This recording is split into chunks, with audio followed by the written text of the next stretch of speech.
Hello, this is Hugh Fraser in Oxford, England, reporting for Umar Isa Dandago in Nigeria. Hello, Umar. Umar, you asked me about my views on Donald Trump and why he will bring peace in Ukraine and Israel in the way that Biden and Kamala Harris have failed to do, and why we should trust him when you said, why should we trust what he says? Well, you can trust Trump on this because he is a businessman. The very soul of his essence, his very essence, his very core, is that he's a businessman. He wrote a book called The Art of the Deal. He became very, very rich by doing deals and by negotiating. Now let's contrast this with the current foreign policy stance of the United States, which is really run by two men, Antony Blinken, the Secretary of State, and Jake Sullivan, the National Security Advisor. Their stance, and that of the media, which works very closely with them, is that America should not negotiate with dictators, people like Vladimir Putin or Kim Il-jung or the leaders of Hamas, because they are practically terrorists, they're criminals. It's upturned the whole idea of diplomacy. It's a kind of non-diplomacy diplomacy. All through the Cold War, we spoke to the Soviet Union and China. It was called détente. It's a fancy name for diplomacy. So Donald Trump believes in negotiation. That's who he was when he was last president. It's who he's been all his life. He is also a businessman. So he understands in a way that they don't, that when America pays for something, they have leverage. Leverage being influence over the person they are paying. This has been thrown completely out of the window in case of Israel and Netanyahu.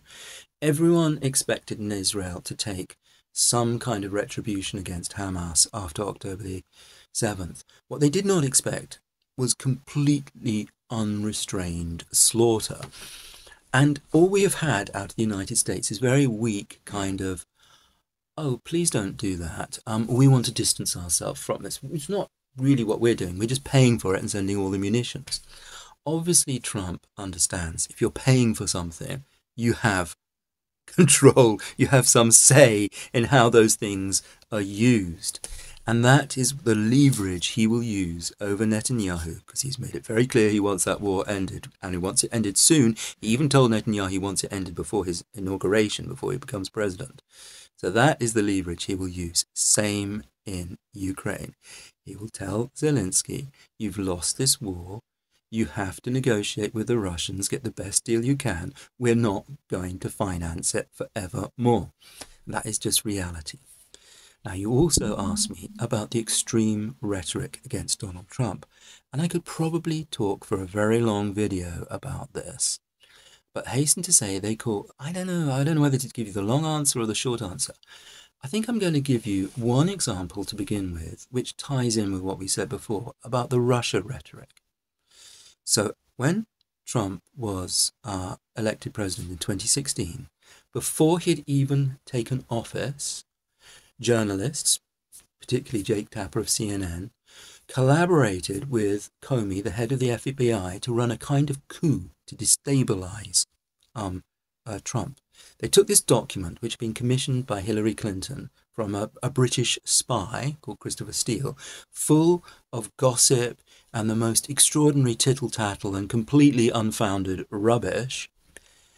Comey, the FBI agent, briefed it to Trump to say, oh, we've got this allegations against you.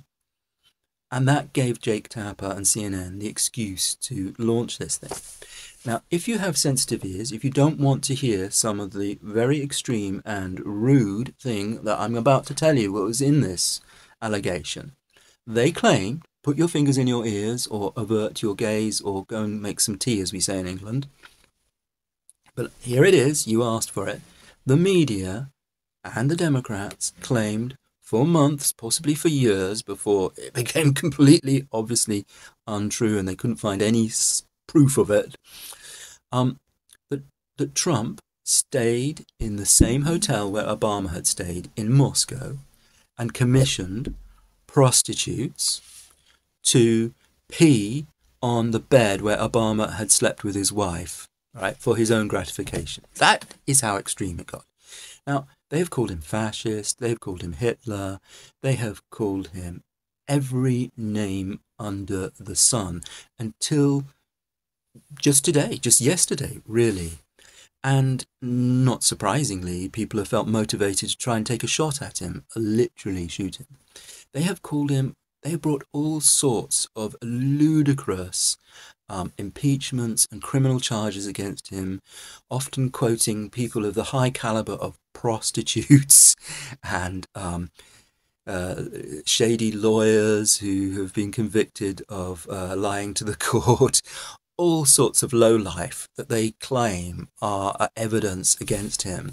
It is utterly ridiculous, but I've spoken enough, and the election is today as I am speaking, and perhaps, just perhaps, we'll have Donald Trump back, and we'll have somebody who understands that you have to speak to your opponents, that you have to negotiate, and that if you're paying for their wars, you have some leverage over them, and you can call for restraint and for negotiations. And this has been Hugh Fraser with my personal view from Oxford in England, handing back to you, Umar. Thank you.